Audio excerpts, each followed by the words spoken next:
I was quite young, obviously, when Molly died on a country practice. I didn't understand the full extent of the drama that was unfolding in front of me, but, you know, it was one of those really sad moments because everyone just loved that character so much. A country practice handled this period of the show so sensitively. They went through the denial of the sickness, the acceptance, the way the friends had to deal with it all, and at the core of it, this amazing performance from Shane Withington, who, with a quiver in his voice and just that look in his eyes, was able to kind of imply that impending grief so well.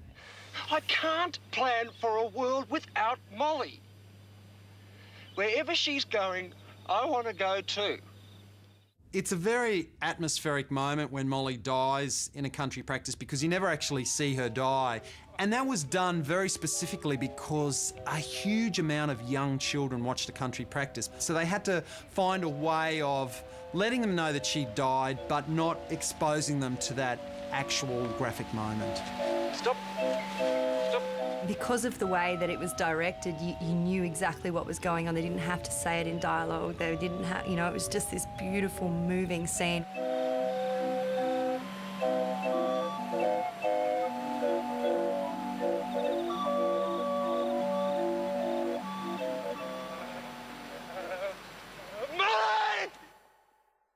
Crime dramas have populated our screens for over 4 decades. But in 2008, the boldest production of its kind would generate more controversy than any of its predecessors. This was a brutal and uncompromising portrayal of a real-life underworld war. The characters were real, the shocking stories true. Underbelly was a chapter in television history we will never forget. She's run for it! The production style of Underbelly is really in your face. Cameras moving around, gives you a great idea of the violence, the action, the urgency of the time. Pretty violent. You know I got contacts. Yeah, I know that. You see, I'd be crazy to lie. Lower your voice. My son is inside. He had a lot riding on his shoulders, being obviously Bert's son, and you know, everyone would have been, you know, very quick to criticise that his performance was strong. He really looked like a psycho. You believed it. Wholesale, retail. What happened to the protection you organised with your painter and docker mates? No cause to shove your digit in my chest. This needs to be sorted. Yeah, well, I'm on the next flight. I've got problems of my own. But I think Series 2 really stood out because of the scripts. The big detective. Scratch my back like I scratched yours all these years. Put in a good word. Mate, so what if you're not a crook? You're a lawyer. You're all crooks.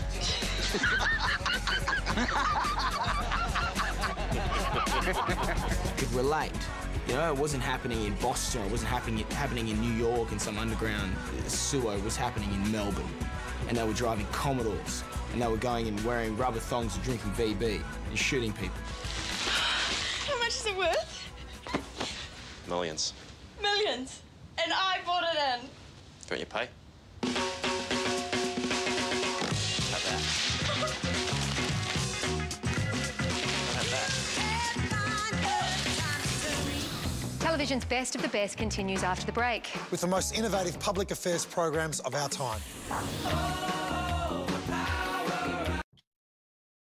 If a nation's journalistic standards reflect the curiosity of its viewers, then Australia's tradition of public affairs reporting is something we can all take pride in.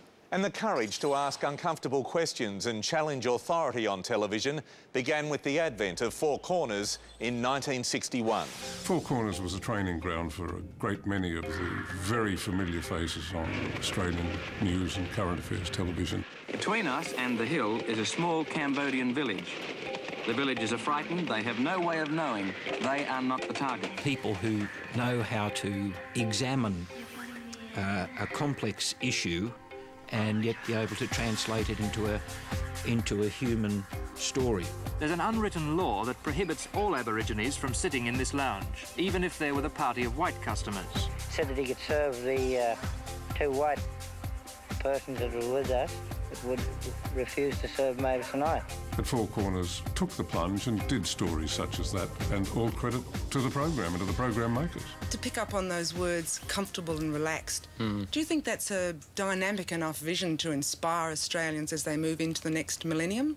Is that dynamic enough I think for people, Australians? I think people do want to feel comfortable and relaxed. They don't want to feel excited? Well, you can't possibly hope to feel excited about something unless you feel comfortable and familiar with it. Even in 1981, the move to create an in-depth public affairs program outside of prime time was a brave experiment. But over a quarter of a century, Sunday made a bold commitment to investigative journalism. And sure enough, the audience and accolades followed. Good morning, I'm Jim Whaley. This is Sunday. Today is a first, not only for this network, but for Australian television. You needed somebody with very deep pockets and a lot of courage to fund a program such as Sunday, and Kerry Packer did. As dawn broke over the Indian Ocean off Western Australia on July the 21st, 1991, this was the shock that greeted helicopter crews responding to a Mayday message from the Greek tanker the Curtain. Political interviews done by Laurie Oakes. Again, a good half an hour of discussion with the political leaders of the day. Did you have the feeling that Bob Hawke was trying to get rid of you?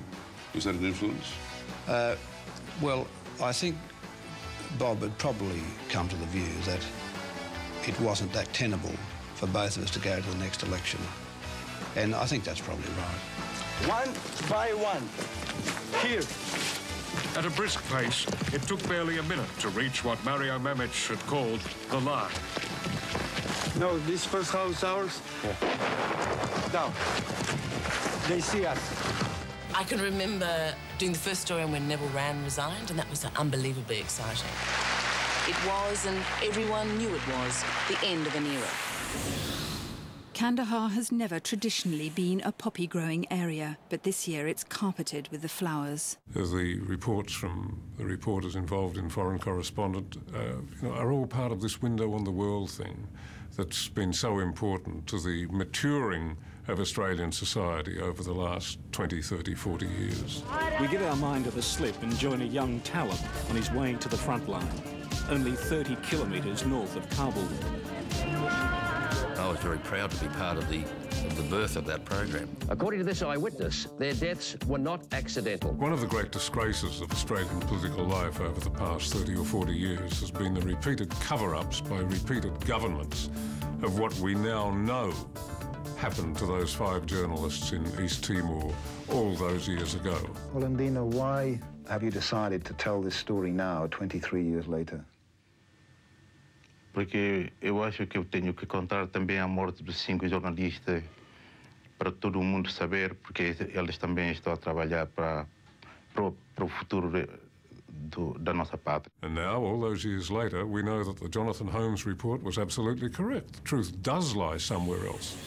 As a broadcast journalist, the pinnacle is to become part of the trademark roll call that heralds a new episode of 60 Minutes every week. Over 3 decades, we've explored every continent to reveal the weird and wonderful, the disturbing and inspirational, the revered and reprehensible. 60 Minutes has never been afraid to be confrontational, adventurous and inquisitive. And it's that hunger for the truth that continues to create unforgettable television moments.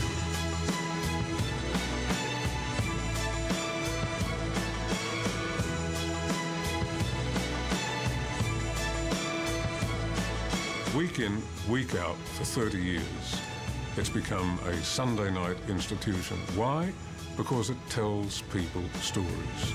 Once I went down to the hotel foyer in my normal clothes without this tunic, and I was told to go back to my room and get dressed properly. Can you explain right now why you're doing that? No.